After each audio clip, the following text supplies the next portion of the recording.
చంద్రశేఖర్ గారు, మనం చూసాం ప్రస్తుత ఎన్డీఏ ప్రభుత్వం, ఆంధ్రప్రదేశ్లో ఎన్డీఏ ప్రభుత్వం 3 శ్వేతపత్రాలు విడుదల చేసింది. పోలవరం, అమరావతి, విద్యుత్. ఇప్పుడు 4వది స్పెసిఫిక్గా వైసీపీ నేతల అంశాలను ప్రస్తావించేది నేరుగా.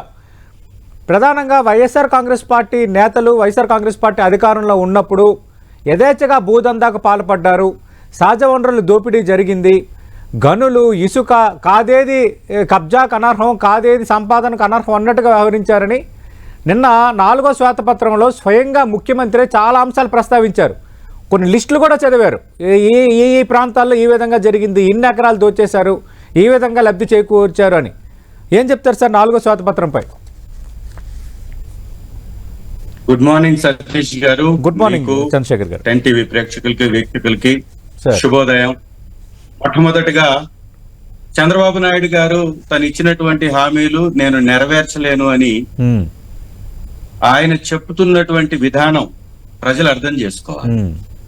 వారు చేస్తున్నటువంటి ఈ శ్వేతపత్రాలు అనేటటువంటి ఒక బూటకపు వ్యవహారాన్ని గాని గమనిస్తే, శ్వేతపత్రాల పేరుతోటి అబద్ధాలు వారు వల్లిస్తూ వారి యొక్క స్థాయిని కూడా వారు మరచి మాజీ ముఖ్యమంత్రి జగన్మోహన్ రెడ్డి గారి మీద వారు చేస్తున్నటువంటి వ్యాఖ్యలు గాని, వారు చేస్తున్నటువంటి ఆటలైతే రాష్ట్రంలో ఇసుక విధానం బ్రహ్మాండంగా కొనసాగినటువంటి మాట వారి మాటల్లోనే తేటతెల్లం అయిపోతుంది మా ప్రభుత్వంలో. ఎందుకంటే మా ప్రభుత్వం దిగిపోయేటప్పుడు 75 లక్షల టన్నులు ఇసుక ఆ యొక్క రీచ్ల్లో వివిధ ప్రాంతాల్లో ఉన్నట్టుగా చూపించడం జరిగింది.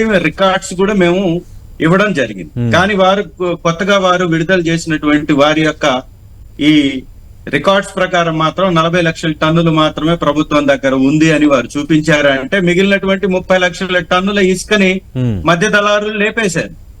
అది ప్రభుత్వమే వారు చాలా క్లియర్ గా ఒప్పుకుంటున్నారు. ఇసుక ద్వారా 4,000 కోట్ల రూపాయలని ప్రభుత్వ ఖజానాకు అందించినటువంటి ప్రభుత్వం జగన్మోహన్ రెడ్డి గారి మా ప్రభుత్వం అయితే, ఇవాళ అదే ఇసుకని ఫ్రీ పేరుతోటి దోచుకుంటున్నటువంటి ప్రభుత్వం తెలుగుదేశం ప్రభుత్వాన్ని స్పష్టంగా ప్రజలకందరికి అర్థం అవుతుంది.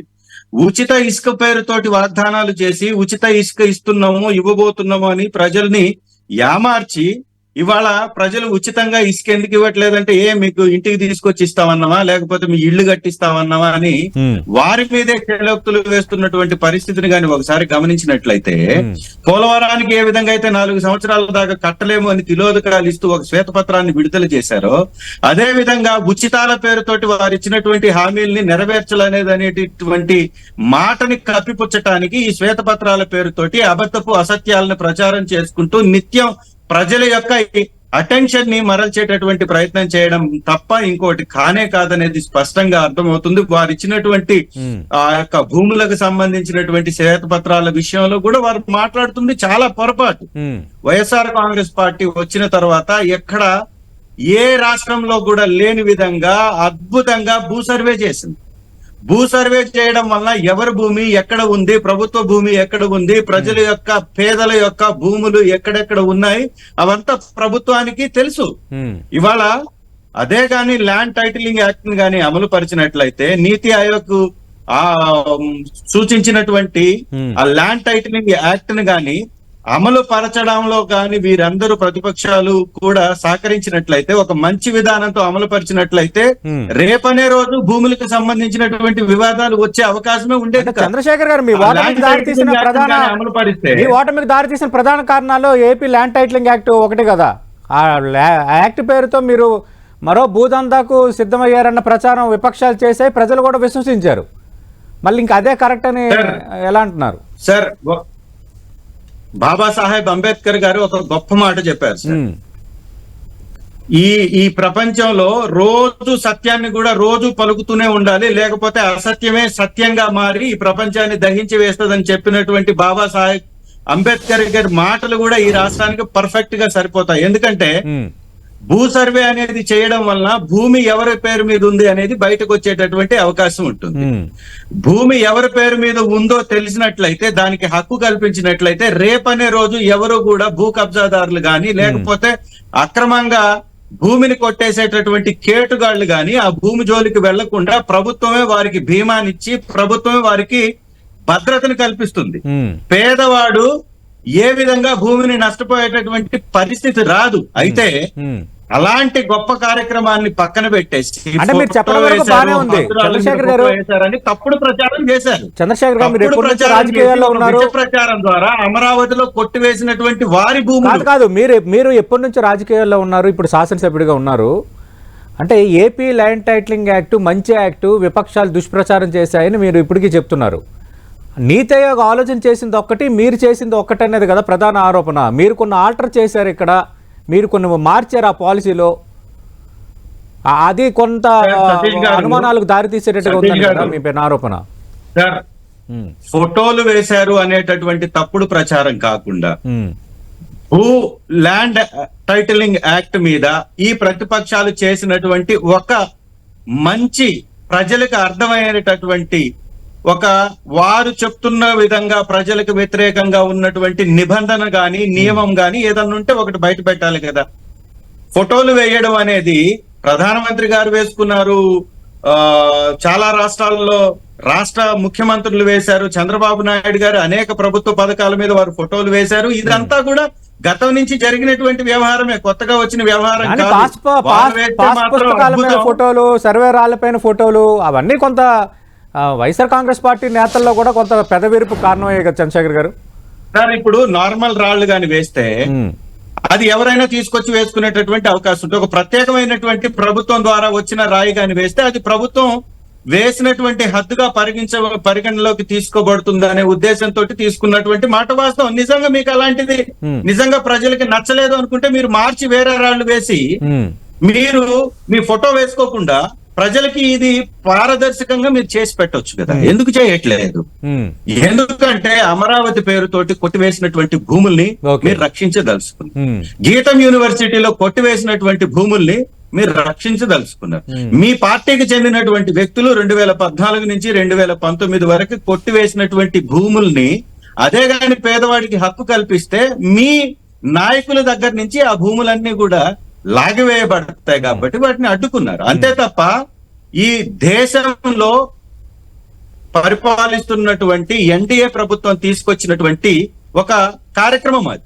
మీరు ఈ రాష్ట్రంలో వ్యతిరేకిస్తున్నారు, మరి ఎన్డీఏ యొక్క నిర్ణయాలను మీరు వ్యతిరేకిస్తుంటే చట్టసభల్లో కూడా పార్లమెంట్ సాక్షిగా కూడా దీని మీద వ్యతిరేకించండి. నేను ఇందాక అదే అడిగాను. నీతి ఆయోగ్ ప్రపోజల్ వేరు, నీతి ఆయోగ్ ఆలోచన వేరు. మీరు ఇక్కడ మీరు కొన్ని చేంజెస్ చేశారని కదా మీ పైన ఆరోపణ. సార్, మీరు ఆ చేంజ్ చేసేటప్పుడు ప్రజలకి చెప్పండి. నిజంగా అలాంటి తప్పులు కానీ జరుగుంటే ప్రజలకు వివరించాలి కదా. తప్పు జరగలేదు కాబట్టే ప్రజలకు వివరించలేరు కాబట్టే ఆ టైటిలింగ్ యాక్ట్ నే రద్దు చేసి వారు లబ్ధి పొందాలనుకుంటున్నారు కాబట్టే ఇవాళ వారు మాట్లాడుతున్నారు. నిన్న చంద్రబాబు నాయుడు గారి శ్వేతపత్రంలో గీతం యూనివర్సిటీకి సంబంధించినటువంటి భూ కుంభకోణం గురించి ఎందుకు మాట్లాడలేదు సార్? అమరావతిలో పయ్యావుల కేశవ్ గారి మీద, నారాయణ గారి మీద, తెలుగుదేశం పార్టీకి సంబంధించినటువంటి వ్యక్తుల మీద, హెరిటేజ్ మీద అనేక భూములు ఉన్నట్టుగా ఆరోపణలు వచ్చాయి. దానికి సంబంధించినటువంటి డాక్యుమెంట్లు కూడా మీడియా వ్యవస్థలో రిలీజ్ అయ్యాయి. వాటి మీద ఎందుకు శ్వేతపత్రాలు విడుదల చేయలేదు? చంద్రబాబు నాయుడు గారికి అనుబంధంగా ఉండేటటువంటి సంస్థలు, చంద్రబాబు నాయుడు గారి పక్కన ఉండేటటువంటి వ్యక్తులకి 1000 ఎకరాల భూమిని అమరావతిలో వారు తీసుకున్నట్టుగా, కొన్నట్టుగా, గ్రీన్ ట్రిబ్యునల్ కి సంబంధించినటువంటి భూములు, నదీ పరివాహక ప్రాంతానికి సంబంధించినటువంటి భూములు, చంద్రశేఖర్ గారు మరకాసేపట్లో టీడీపీ అధికార ప్రతినిధులు జాయిన్ అవుతారు. ఖచ్చితంగా నేను అడుగుతాను. అయితే మీరు అసలు గతంలో ఇసుకకు సంబంధించి మేము గత ప్రభుత్వాల కంటే మెరుగైన విధానాన్ని పాటించామని మీరు చెప్తున్నారు. కానీ 9,750 కోట్లు కొట్టేశారు ఇసుక దందాలు అని నిన్న స్వయంగా ముఖ్యమంత్రి అధికారిక లెక్కలు ఇవి అంటూ ఆయన ఒక ప్రకటన చేశారు. అంటే మీరు గతంలో ఒక విధానం, బయటికి విధానం బాగానే కనిపించింది, కానీ ఆ ఇసుక పేరుతో స్థానిక ప్రజాప్రతినిధులు కోట్లకు పడగలెత్తారు. అక్కడ మొత్తం వేరు ఆధార్ కార్డులతో ఇసుక మొత్తం కలెక్ట్ చేయటం, వాటిని మళ్ళీ వేరేగా ఇండివిజువల్ స్టాక్ పాయింట్లు పెట్టుకోవటం, దాంతో యథేచ్ఛగా చాలా ఎక్కువ రేటుకి ఇసుక దందాకు పాల్పడ్డారు అమ్మి. ఇది గతంలో మీ పైన వాళ్ళు చేసిన ఆరోపణ. అలాగే నేను ముఖ్యమంత్రి గారు చెప్తున్నారు 9,750 కోట్లు అఫీషియల్ గా కొట్టేశారని. సార్, సతీష్ గారు రెండో ఎక్కం చదివేటటువంటి బిడ్డకు కూడా గత ప్రభుత్వంలో ఇసుక ద్వారా ఎంత డబ్బు వచ్చింది అనేది లెక్క వేయడానికి 5 సంవత్సరాలే కాబట్టి 4,000 కోట్లు ప్రభుత్వ ఖజానాకు వచ్చినటువంటి డబ్బు చాలా క్లియర్ గా కనపడుతుంది.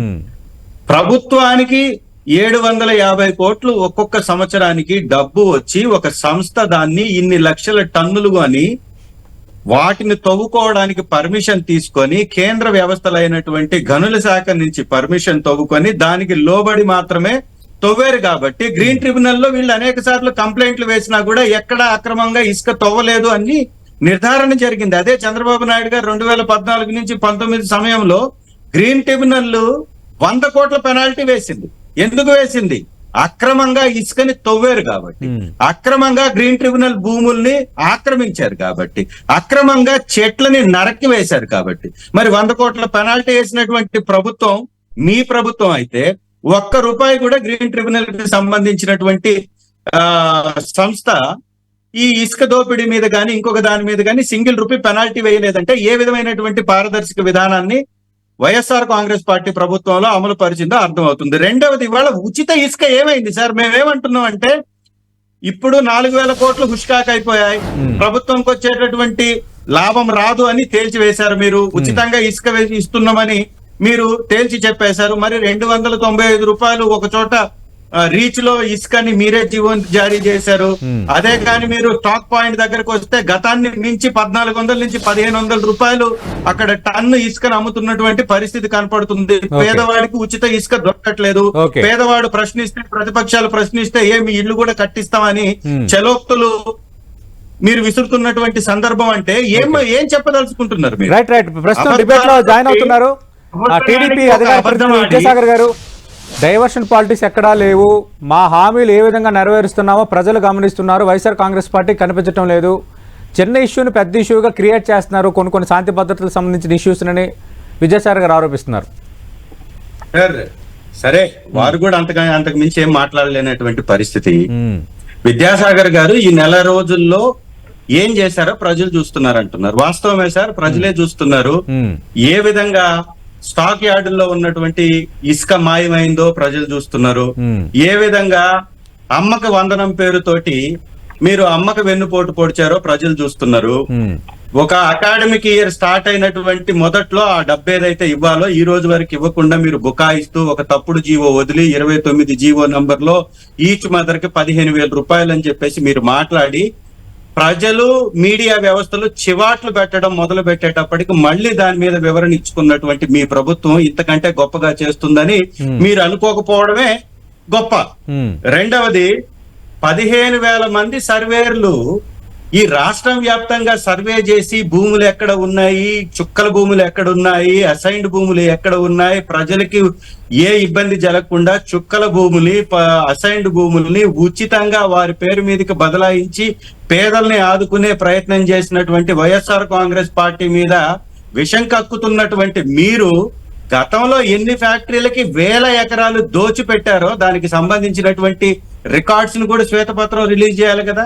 5 సంవత్సరాల మా ప్రభుత్వంలో ఎన్ని కంపెనీలకి ఎన్ని 1,000 ఎకరాలు ఇచ్చారు, మీ ప్రభుత్వంలో గత 5 సంవత్సరాల్లో ఎన్ని కంపెనీలకి ఎన్ని లక్షల ఎకరాలు ఇచ్చారు, భూమిని కట్టబెట్టారో ఒక్కసారి శ్వేతపత్రం రిలీజ్ చేయండి సార్, ప్రజలకు కూడా అర్థం అవుతుంది.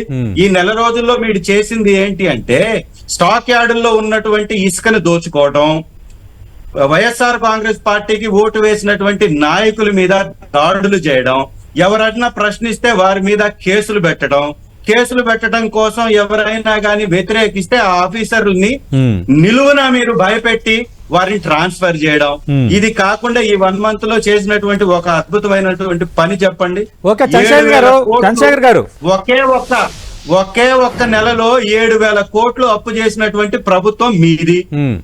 7,000 కోట్లు ఒక నెలలో అప్పు చేసేటటువంటి ప్రభుత్వం మీదైనప్పుడు 60 నెలల్లో 8,000 కోట్లు అప్పు చేయబోతున్నారో ఇది ప్రజలు కూడా గమనిస్తున్నారు సార్. గతంలో 2014 నుంచి 19 వరకు మీరు దిగిపోయే కాలంలో 2,66,000 కోట్ల రూపాయలు అప్పులు చేశారని కేంద్ర మంత్రి గారు మొన్న రిలీజ్ చేశారు. చంద్రశేఖర్ గారు వాళ్ళ హయాంలో చేసిన అప్పులు, మీ హయాంలో చేసిన అప్పుల పైన చాలా సందర్భాల్లో మనం మాట్లాడాం. అయితే నిన్న ముఖ్యమంత్రి ప్రస్తావించిన కొన్ని అంశాలు మిమ్మల్ని అడుగుతున్నా నిన్న ముఖ్యమంత్రి చంద్రబాబు నాయుడు ఆయన ప్రస్తావించిన కొన్ని అంశాలు డైరెక్ట్ టెన్స్ లోనే కొన్ని అంశాలు డైరెక్ట్ గా మాట్లాడారు. ఆయన ఏమన్నారు? విశాఖ, ఒంగోలు, తిరుపతి, చిత్తూరులలో భూద్వాపుడీలు ఒక ఉదాహరణ మాత్రమే. విశాఖలో రామానాయుడు స్టూడియోలో అనధికారికంగా ఇల్లు పట్టాలు ఇవ్వడం ఏంటి, YCP MP MVV Satyanarayana Chowdary Hayagriv పేరుతో కోట్ల విలువైన భూమి కొట్టేశారు. శారదాపీఠానికి కోట్లు విలువ చేసే భూమి ఎకరా లక్షకి ఇచ్చారు. అలాగే ఒంగోలులో 101 కోట్ల ఆస్తిని నకిలీ డాక్యుమెంట్లతో కాజేశారు. తిరుపతిలో మఠం భూములను 22A పెట్టి వైసీపీ వాళ్ళు కొట్టేశారు.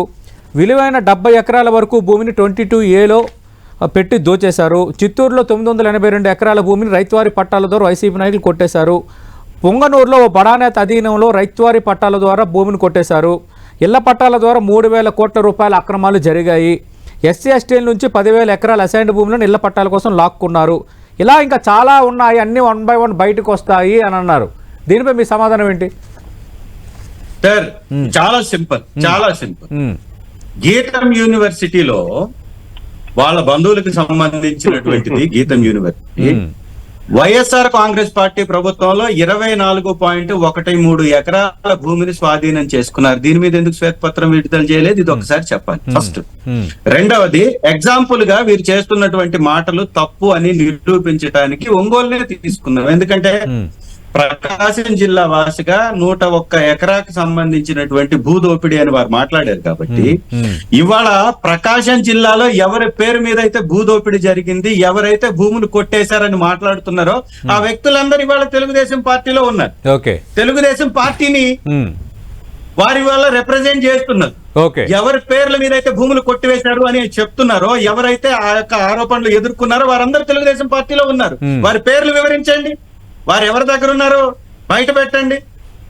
దీని మీద సిట్ వేయించినటువంటి ప్రభుత్వం మాది. అక్కడ ఉన్నటువంటి మా శాసనసభ్యులు, మాజీ మంత్రివర్యులు బాలినేని శ్రీనివాసరెడ్డి గారు సిట్ రికమెండ్ చేశారు, సిట్ వేయించారు. సిట్ వేయించి ఎంక్వైరీ చేస్తే ఈ భాగవతం అంతా చేసినటువంటి వ్యక్తులు వాస్తవానికి కొంత జరిగింది. అది చేసినంత వ్యక్తులు ప్రైవేట్ రియల్టర్లు, తెలుగుదేశం పార్టీ నాయకులు అని తేలిన తర్వాత వాళ్ళు సెల్ఫ్ గోల్ వేసుకున్నారు. వాళ్ళు చంద్రబాబు నాయుడు గారు ఏదైతే ఒంగోలు మీద మాట్లాడినటువంటి విషయం ఏదైతే ఉందో, వాళ్ళు ఎంక్వైరీ చేస్తే జరిగేటటువంటి బయటకు వచ్చేటటువంటి నిజాలు ఏవైతే ఉన్నాయో తెలుగుదేశం పార్టీకి సంబంధించినటువంటి నాయకుల్ని బయట పెట్టాల్సినటువంటి పరిస్థితి ఏర్పడుతుంది.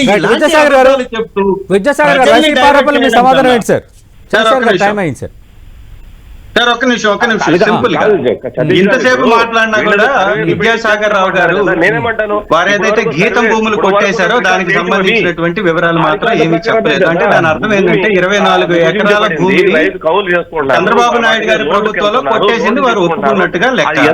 రెండవది ఏంటంటే వారు మాట్లాడినటువంటి అంశాల్లో ఎక్కడా కూడా ఈ రోజు డిబేట్ కి సంబంధించిన అంశాలు మాట్లాడారు.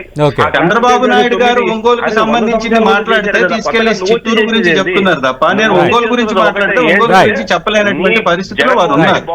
వైఎస్ఆర్ కాంగ్రెస్ పార్టీ ప్రభుత్వం మీద నిందలు వేయడము, శ్వేతపత్రాలు విడుదల చేయడం తప్ప ఏ వ్యవస్థ